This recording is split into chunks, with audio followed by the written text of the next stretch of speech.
Not your supporters, and certainly not from the look of that poll, the good people of Iowa.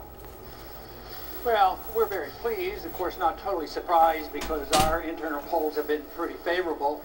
But also, I have been talking about significant change in the economy and the foreign policy, and the good reception I'm getting on the campaign trail, especially with young people. I'm very pleased with the recognition that we actually are polling so well. Where is the recognition by in particular, the mainstream media? We saw a debate the other night on foreign policy, on which, that's a matter on which you've been very vocal, and yet, despite polls showing you creeping up in the polls, and with the American voters, you get 89 seconds in that debate. 89.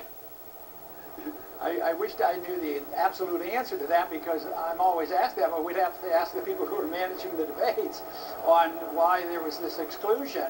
And I can postulate, sometimes they don't want to hear what I have to say, because I do challenge the status quo of both parties, and our foreign policy, and the policy of the Federal Reserve, which serves a lot of powerful special interests. So maybe there's a concerted effort to make sure these views aren't circulated too widely.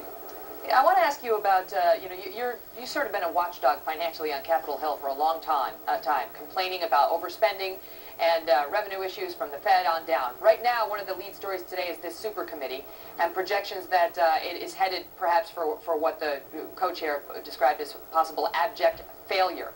You believe in it, even if they achieve big success, it's going to be, quote, puny, the cuts that they make, and, it's like teaspoons in the ocean. Tell us. Yeah, from my viewpoint, they're not really talking about cuts. My proposal is to cut $1 trillion of real cuts in the first year. But they're talking about cutting $1 trillion over 10 years, and they're only talking about cutting proposed increases from the baseline. So those aren't real cuts.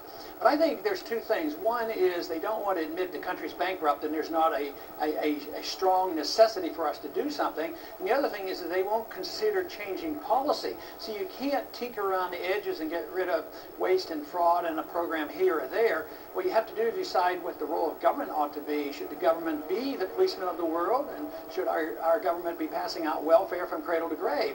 And I don't think we can afford it, and I don't think that's what it was designed for. But the country, basically a lot of people still, as well as the politicians here, they're in denial. They don't realize we're technically bankrupt. We're insolvent. We can't pay the bills. The only thing that keeps us going is this illusion that our dollars will last forever, and all we have to do is create new money, pay the bills, and bail out Europe and everybody else. But that's coming to an end, and that's what our financial crisis is telling us. You know who's not bankrupt is former House Speaker and now Minority Leader Nancy Pelosi. She and her husband worth tens of millions of dollars.